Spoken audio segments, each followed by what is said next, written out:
నమస్తే అండి, నా పేరు కొండసాని కృష్ణారెడ్డి. ఇన్నెల్లి రామకృష్ణారెడ్డి గారి నామినేషన్ ఇక్కడ వచ్చాము. జన సందోహం మొత్తం విపరీతంగా ఉంది. జగన్ గారికి ఎలాగైతే వచ్చారో ఆ రకంగా జన సమూహం బాగా ఉన్నది. తప్పనిసరిగా ఎట్టి పరిస్థితులలో వైసీపీ ఇక్కడ గెలుస్తుంది. పిన్నెల్లి రామకృష్ణారెడ్డి గారు అత్యధిక మెజార్టీతో గెలుస్తున్నారు.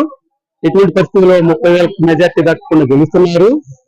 దీనికి కారణం వైఎస్ జగన్మోహన్ రెడ్డి గారు ప్రవేశపెట్టిన సంక్షేమ పథకాలు మరియు రామకృష్ణారెడ్డి గారు గత 4 పర్యాయాలుగా గెలుస్తూనే ఉన్నాడు. ప్రజలకు అందుబాటులో ఉండటం వలన అనేక మందితో అన్ని గ్రామాలలోనూ తన కార్యకర్తలు అనేక రకాలు ఉండటం వలన గెలుస్తున్నారు.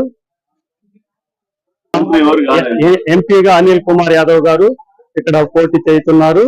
మొత్తం ఎటువంటి పరిస్థితుల్లో ఆయన కూడా 1,50,000 మెజార్టీకి తగ్గకుండా గెలుస్తారని మేము భావిస్తున్నాము. దీనంతటికీ ఏకైక కారణం వైఎస్ జగన్మోహన్ రెడ్డి గారు ఆయన ప్రవేశపెట్టినటువంటి సంక్షేమ పథకాలు. దానివల్ల రాష్ట్రం మొత్తం కూడా ఈసారి 125 సీట్లకి ఏ ఒక్క సీటు కూడా తగ్గకుండా గెలుస్తుందని మేము నమ్ముతున్నాము. నర్సాపేట పార్లమెంట్ నియోజకవర్గంలో 7 అసెంబ్లీ నియోజకవర్గాలు మరియు పార్లమెంటు అనిల్ కుమార్ యాదవ్ గారు గెలవబోతున్నారు. చూసినట్లయితే రామకృష్ణారెడ్డి గెలుస్తున్నారు కాబట్టి మంత్రి పదవి వస్తుందని మేము ప్రగాఢ విశ్వాసం తెలియజేస్తున్నాము. ఖచ్చితంగా ఎటువంటి పరిస్థితుల్లో పిన్నెల్లి రామకృష్ణారెడ్డి గారికి ఈసారి వైఎస్ జగన్మోహన్ రెడ్డి గారి కేబినెట్ లో మంత్రి పదవి వస్తుందని మేము ఆశిస్తున్నాము.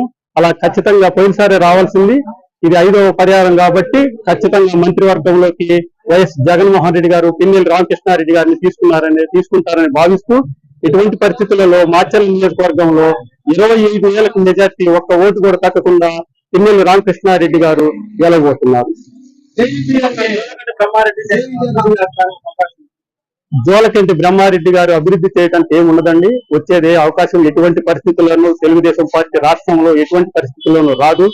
ఈసారి ఎటువంటి పరిస్థితుల్లోనూ రాష్ట్రంలో ఏకగ్రీవంగా ముఖ్యంగా స్త్రీలు మరియు వృద్ధులు జగన్ పట్ల సానుకూలంగా ఉన్నారు. మరియు అందరూ కూడా ఉన్నారు, కానీ ముఖ్యంగా మొన్న చేసినటువంటి వృద్ధాప్య పింఛన్లు ఇంటి డోర్ డెలివరీ వచ్చేదాన్ని సచివాలయం వెళ్ళి తీసుకునేలాగా నారా చంద్రబాబు నాయుడు గారు పిటిషన్ వేసి దానికి ముసలి వాళ్ళని ఇబ్బంది పెట్టి 30 మందికి చావుకి కారణమైనటువంటి నారా చంద్రబాబు నాయుడు గారిని ఎటువంటి పరిస్థితుల్లో ఉపేక్షించరని నేను భావిస్తున్నాను.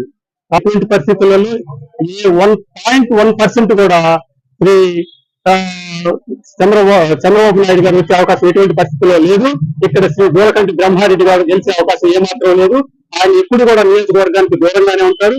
ఆయన గుంటూరులో ఉంటారు కాబట్టి ఇప్పుడు ఏదో సీట్ ఇచ్చారు కాబట్టి వచ్చారు, ఓడిపోయిన మరలా ఆయన గుంటూరు వెళ్ళిపోతారు. ఎటువంటి పరిస్థితులలో నియోజకవర్గాన్ని కాపాడుతూ నియోజకవర్గ దగ్గర ప్రజలకు అందరికీ అనుయాయంగా ఉండేవాడు శ్రీ పిన్నెల్లి రామకృష్ణారెడ్డి. కాబట్టి ఎటువంటి పరిస్థితుల్లో శ్రీ పిన్నెల్లి రామకృష్ణారెడ్డి గారు అత్యధిక మెజార్టీతో గెలుస్తారు. దీనిలో ఎటువంటి సందేహం లేదు. అందువలన శ్రీ జై వైఎస్ జగన్మోహన్ రెడ్డి, జై శ్రీ పిన్నెల్లి రామకృష్ణారెడ్డి గారు, జై హింద్.